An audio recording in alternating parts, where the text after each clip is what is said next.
Good morning guys. So yari kita diri sa may lunok sa may haraw na makita nyo ang dako nga lunok.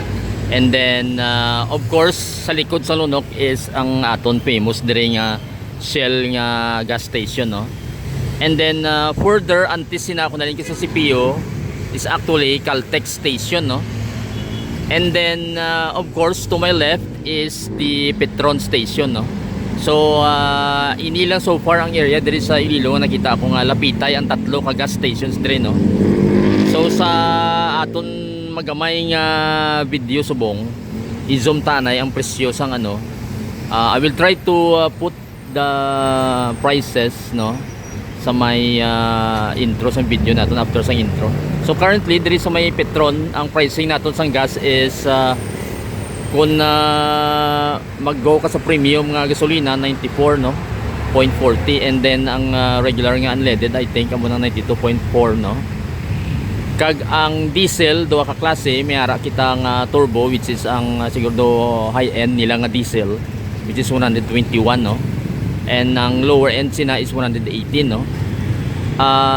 Sa akong pag-survey, no, so far ang Petron ang pinakabarato diri sa premium level nga mga gas prices, no, kay naibaluan naton nga mayara sila sang ilang refinery. According to Ramon ang the owner, they supply I think mga 25 to 35%, no, sang aton nga needed nga gasoline and diesel supply, no. So amo na ang porsyento nga ma-share niya tungod kay ga-import sa sang crude oil, so raw materials guys, and then may refinery siya I think somewhere in I believe sa may Batangas, no.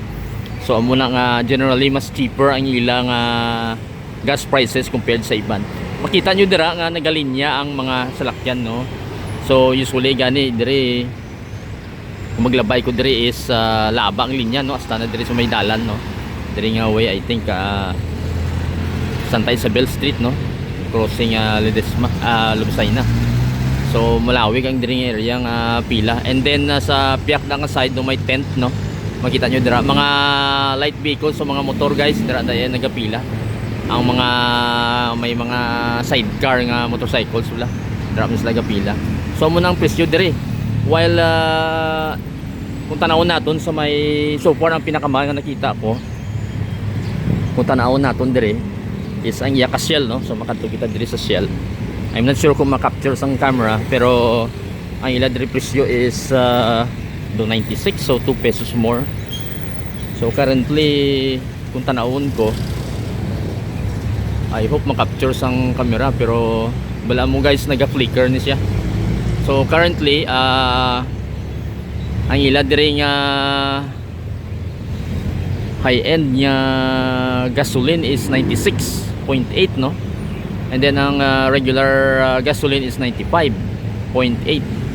so pisong diferensya. And then ang ila diesel, they have the high end is the 130.20, and then ang ilang regular nga diesel is 123.8. I'm not sure kung ano ning sa dalom, siguro ang 88 ni ang mas lower, and pagit siguro ning gas, no. Pero amo na ang presyo din, so makita nyo nga mas mahal siya, no. Kung sa may Petron is 94, dire ang high end nila is 96, so roughly mga 2 pesos more or less, no, 2 pesos ang difference.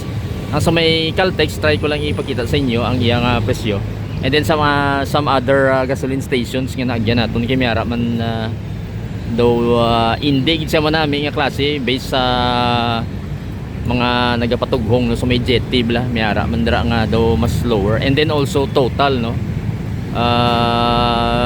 Kung kisa kay since 24 hours ang total dito sa may coastal areas, kag sa diri sa may I think sa may Lapas 24 hours, no, lapit sa plaza bla guys. So amo na nga dira ang mga tao gapatugong. I'm not sure kung diri sa may Shell diri kung 24 hours ini, pero siling nila kuno 24 hours kuno ini, I'm not sure lang, no. Basta mo namba nila. Makita nyo gamay lang pila diri or wala gani customer at the moment. Pati dito sa may areas ang Caltex sa ilang gas station, wala man gawas sa may nagapila, kaya siyempre mas mahal sila nga duwa. Medyo mahal sa gamay compared sa Petron nga gasoline station. Kaya ang sa dire damo di pila, so kadalabay mo di may pila gid. daw wala niya ka tawhay diri kay mabalaan nila nga premium ang quality sang gatong plus cheaper pa iya nga presyo. Well, sa may diri sa may Shell actually nami man nila nga ano based on experience manami man ang iya nga presyohan ay, pero siyempre mas mahal siya kung imo tangke ga unod siya 50 litros te dako ginang diferensya in the long run, no? So going back sa aton nga question, no, kung nya ang rocket and feather ang pricing sa aton nga gasolina, no, kay usually kung para subong may gira dito sa may Middle East, so ang prices grabe mag shoot up, no, kay tungod sang basically based in sa supply and demand naton, since nga gamay ang nagasulod yung mga gatong ang demand sang public, no, taas, so usually sa nang effect sina gamahal siya, no, kay gamay lang supply damo ang naga-demand. So lalo na subong, no, nga ang Strait of Hormuz gin sira sang Iran, so hindi nagkagi ang mga iban tong mga 20% kuno sang world supply sang oil dragagi. So 80% na lang ang makasupply kay sari-sari pang areas, depende kung di ng source mo, no, kay luwas sina in our case sa aton dire gahalin gid most natin nga supply. So we have probably may crude oil kita nga dira ang source man, kag iban refined, no, kay sa bilog ng Pilipinas Petron lang may refinery. Kung makasiling kita nga butang lang sa 30% is ang supply sang Petron, ang 70% sina is process na siya, so mas mahal na siya, no, while ang 30% is crude, so i-process lang din, so mas cheaper ang iyang presyo. So mo nang effect sina, no. So kung mag shortage gani isang gatong, siyempre taas sila yun. Pero ang amo nang rocket pricing, pero ang feather pricing naman kung magnubo naman siya, madugay naman siya magnubo tungod kay ang iban siguro ang iban ga take advantage pa sa presyo nga taas, so madugay pa sila magpa-settle, magpa-lower sa ilang presyo, while other factors siguro inventory, pero mostly generally siyempre negosyo ina ga take advantage pa sila nga maintain na yung price, maybe after a week pa sila magpanubo, kag hindi siya insigida, no, staggered pa, no, kag ang supply siyempre matamat pa ng sulod, so madugay sa magpanubo. Pero ang presyo ya gasaka ginadayon kung maggamay ang demand, kag lalo na kung unstable ang supply, no, lalo na kung may mga gira, no. So amo nang gakatabo, guys. So siguro ang pwede naton maobra para makatipid kita is ang sasina is prioritize na lang aton nga lakat, no, nga tingbo na lang bala sa isa lang ka trip ang aton nga lakat, kag siguro carpooling, so tingog sa isa ka salakyan, or better yet siguro kung mayara ka da electric powered nga mga vehicles, pwede man motorsiklo kung auto, no, o kung biking gani pwede man, no. So pwede ka man di kalibot sililo nga naga-bike ka lang, no. So mo na pinaka-efficient way, no, para maka save kita sa gatong kay tamagin ka mahal subong, guys. So amo nang iban yung mga tips, no.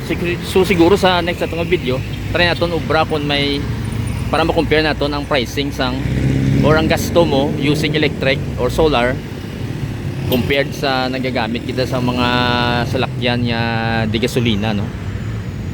So muna siguro ang next naton niya, no, para makita nyo, guys, kung anong difference kag ano ang mga savings yung mobra naton. So mula yun na. So at least may pricing update lang kita na yung video kay dako ginang impact gini sa public natin. So hopefully according sa kay Ramon ang ilay ang supply gina-project nila until mga June pa man, no, until nga mag-stabilize na siguro ang supply ng oil. I'm not sure sa other nga mga gas companies, no, ang mga gasoline stations naton kung amo man ang projection, pero ang general nga projection nila is until April or May na lang, 30 days or 45 days lang gani. So hopefully pangbayo na naton nga mag-stabilize na to ang conflict sa Middle East para mag-stabilize naman ang oil supply naton dire. So till the next video, guys, thank you for watching.